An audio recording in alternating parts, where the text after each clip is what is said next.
Hello বন্ধুরা, welcome to my channel. আজকের ভিডিওটি অষ্টম শ্রেণীর পথের পাঁচালী বইটি থেকে কিছু শর্ট প্রশ্ন তোমাদের জন্য। 14 অধ্যায় থেকে যে ধরনের শর্ট প্রশ্নগুলো হবে সেগুলো আমি তুলে নিয়েছি। তোমাদের অবশ্যই বলে রাখি, প্রশ্নগুলো পাওয়ার আগে তোমরা কিন্তু গল্পটা ভালো করে পড়ে নেবে, কারণ গল্প যদি ভালো করে বুঝতে না পারো তাহলে কিন্তু তোমরা প্রশ্নের উত্তরগুলো সঠিকভাবে মনে রাখতে পারবে না। এবং চ্যানেলটিতে অবশ্যই সাবস্ক্রাইব করে রেখে দিও, তা না হলে পরবর্তী প্রশ্ন অ্যান্সারগুলো, পরবর্তী ভিডিওগুলো তোমরা কিন্তু পাবে না। তাই পরবর্তী ভিডিওগুলো এবং প্রশ্নের উত্তরগুলো পেতে হলে অবশ্যই সাবস্ক্রাইব করে দিও। শুরু করছি আজকের অষ্টম শ্রেণীর পথের পাঁচালী বইটির 14 অধ্যায় থেকে প্রশ্ন উত্তর। তো প্রথম প্রশ্নটি হলো, 1 নম্বর প্রশ্নটি রয়েছে, অপু কোন বইয়ের বিন্দু বিসর্গ বুঝিল না? অপু কোন বইয়ের বিন্দু বিসর্গ বুঝিল না? উত্তর, সর্বদর্শন সংগ্রহ বইটির বিন্দু বিসর্গ বুঝিল না।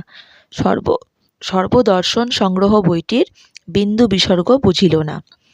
2 নম্বর প্রশ্ন, অপু দিদিকে কি জিজ্ঞাসা করিল? অপু দিদিকে কি জিজ্ঞাসা করিল? উত্তর, অপু দিদিকে জিজ্ঞাসা করিল, শকুনিরা বাসা বাঁধে কোথায় জানিস দিদি? শকুনিরা বাসা বাঁধে কোথায় জানিস দিদি? 3 নম্বর প্রশ্ন, কোন ব্যাপারে অপুর ভারী আমোদ হয়? কোন ব্যাপারে অপুর ভারী আমোদ হয়? উত্তরটি হবে, রোজ রোজ কুকুরকে ভাত খাওয়ানোর ব্যাপারে দুর্গার ভারী আমোদ হয়। কোন কোন ব্যাপারে দুর্গার ভারী আমোদ হয়? রোজ রোজ কুকুরকে ভাত খাওয়ানোর ব্যাপারে দুর্গার ভারী আমোদ হয়। এবার চলে আসছে 4 নম্বর প্রশ্নে। 4 নম্বর প্রশ্নটি হলো, কে অপুকে শকুনির ডিম আনিয়া দিল?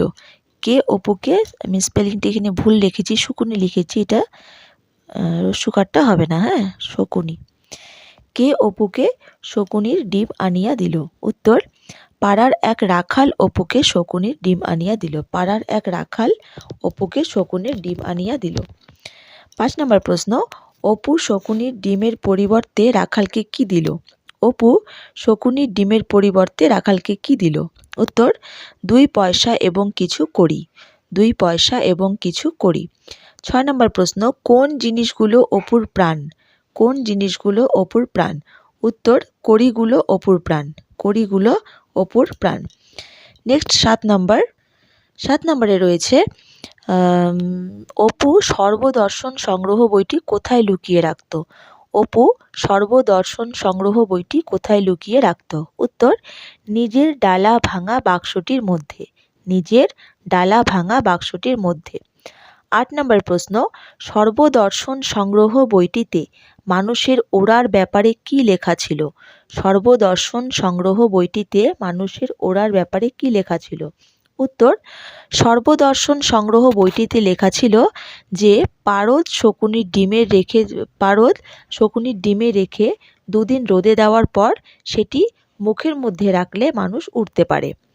সর্বদর্শন সংগ্রহ বইটিতে লেখা ছিল যে পারদ শকুনির ডিমে রেখে 2 দিন রোদে দেওয়ার পর সেটি মুখের মধ্যে রাখলে মানুষ উঠতে পারে। এই হলো 14 অধ্যায়ের 8টি প্রশ্ন তোমাদের জন্য।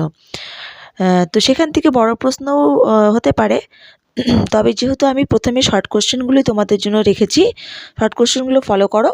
এবং যদি তোমাদের বুঝতে অসুবিধা হয়ে থাকে তবে অবশ্যই আমি আবার সেগুলো বুঝিয়ে দেব তোমাদেরকে। এবং যদি অন্য কোনো প্রবলেম থেকে থাকে সেটাও অবশ্যই আমাকে তোমরা জানাবে। আর পরবর্তী ভিডিওগুলো পেতে হলে অবশ্যই চ্যানেলটিতে সাবস্ক্রাইব করো, এবং যদি ভালো লেগে থাকে আমার ভিডিওগুলো তবে অবশ্যই লাইক করে দিও। এবং পরের ভিডিওর জন্য আবার নতুন করে 15 অধ্যায় থেকে শর্ট কোশ্চেন তোমাদের জন্য তৈরি করে রাখছি আমি। So thank you so much.